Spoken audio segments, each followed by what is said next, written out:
else? What if everything you knew about disciplining your kids was wrong, and the story just took off from there and went viral? Right. Great. So, spoiler alert, but can you tell us what is the good news about bad behavior? Well, it's hard to pin Sum down that just up one. for There's me. so much good news. And even though my book is about badly behaving kids and rising rates of anxiety, depression, and attention disorders, I think the good news is that we are all in this together. So 1 in 2 children by the time they're 18 will have a mood or behavioral disorder or a substance addiction, which is really chilling when you think about how many kids are going to be affected. And I like to think of it from the opposite perspective, that we're all trying to manage our own behavior or our children's behavior, and so it's not this stigma that you should feel, oh, why isn't my kid doing what I want? Why are they having trouble getting out the door to swim practice? Why are they acting up in school? It's actually pretty common.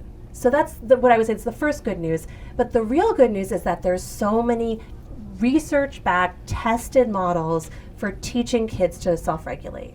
So in my book, I write about 4 models, 2 in schools and 2 in homes. One of the ones in schools is Ross Greene's model. And there's just so many strategies, and from the sort of big holistic implementation of a huge discipline model to just little changes that parents can make in the day-to-day that will help kids to self-regulate. And can you talk then about a little bit about the difference between consequences and punishments?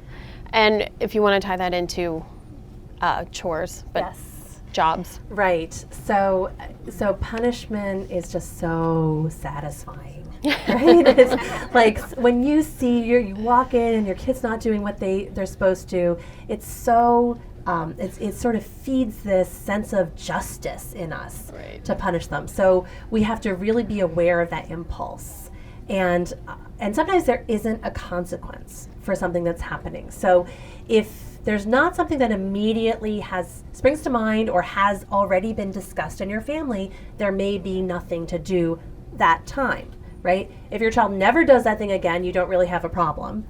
But if they do, you can always then say, okay, this happened, and this is not going to work in our family because of our family's needs. This is not how things are done in our society. How are we going to brainstorm to figure it out for the next time, what the consequence is going to be? So it could be as simple as when I see a bike on the lawn overnight, that's not safe. It could be stolen. It could get rained on. And so what's a reasonable consequence if you leave your bike out? So the child and you will brainstorm and decide, okay, perhaps you lose the bike for a week, or something that's related, or you clean it if it gets rusty, something that's related to the choice that the child was making and the behavior, and then move on from there for whatever the behavior is. And the main thing is just to keep it related to whatever the action was, reasonable in scope, respectful of the child, so you're not sort of yelling and berating, you forgetful, irresponsible child who's leaving our valuable bikes on the lawn, and revealed in advance. So you really want to work on having family agreements, having family routines that will account for the kinds of things that might happen. And then that's building your child's own sense of responsibility and their memory, their executive function, because if they're more in charge of, oh, I need to remember my bike, instead of being reminded by the parent, that stimulates their critical thinking and their problem solving and all those really important higher level brain functions. And so when kids start to act up, my first go-to was, okay, how do I stop them with some kind of punishment? Or how do I make them want to do it with some kind of a reward? And that instinct, I think, is very powerful. And that's what I think we can change so much if we just stop looking for that reward-punishment dichotomy and instead take a step back and don't see it as a problem we need to solve right away, and instead start being a detective who's maybe looking for clues about what exactly is going on, communicating with the kid, and then working on whatever skills needed or whatever change in your family routine is needed to make that go more smoothly. I think something that would help would be maybe an anecdote. Can you tell us, the one that keeps popping into my head is Alejandro and the gummies? Yes. Maybe that would... Yes. Okay, so that amazed me how he turned around. Right, so I as for the reporting in this book, I followed a lot of families My kids said I stalked them, and so I just tried to be like a little fly on the wall, observing what was happening in their homes. And I saw a lot of interesting stuff. And one of them was this afternoon where a little boy, I think he was 4 at the time, 4 or 5, really, really wanted the gummy candies. And he hadn't brushed his teeth the night before. And in the family, they had an agreement that if you don't brush your teeth, then the next day you don't have sweets. And he was just sort of really in this, snit, banging a door, whining, kind of following around his mom, nagging and saying, please, I want the gummies. And she just kept her cool, kept herself distracted. At one point, she went out to the car on a pretend errand, and later confessed that she just needed a break from the nagging, and came back. And he eventually just dropped it. Like he had went into a full-on meltdown and cried and left, and then came back and was fine. So some people come to a talk like this thinking, I just want to know how to get my kid to do what I want. Why are you talking about anxiety or depression?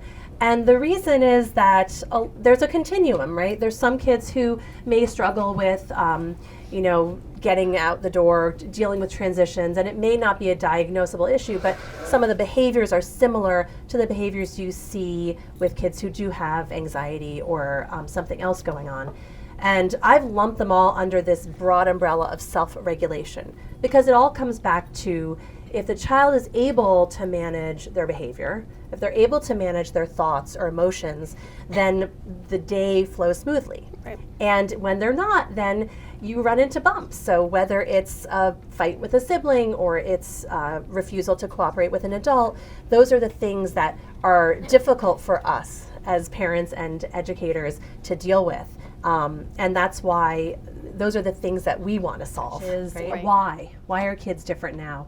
And one of the 3 big factors is technology and the growth, not just social media, but like reality television and YouTube stars and all of these things that are bombarding us with information and trying to pull our attention to outside of what's core to us. So the more that we're looking externally for validation or for direction, the less intrinsically motivated we are. And intrinsic motivation is so strongly correlated with well-being, with future success. And extrinsic motivation is much more associated with narcissism, depression, and anxiety. So there's a lot of research on social media that it can be really poisonous for adults as well as kids. And this is the ecosystem that we're raising our kids in. So eventually they need to learn how to use social media, and they need to be able to navigate it and to control themselves. So I think it's training just like any other thing you would train your child to do. You're starting with limits, and you're seeing how they handle those limits, and your goal is to expand that circle whenever you can, whenever they've demonstrated that they can't. And the middle school head at my kid's school had this wonderful analogy that as parents, it's like we're trying to balance a vase, and we're always moving our hands away, and the vase maybe will wobble and we'll pull our hands back. But we have to eventually let that vase stand on its own. So if we're always so controlling or so monitoring, then our children won't learn how to do it on their own.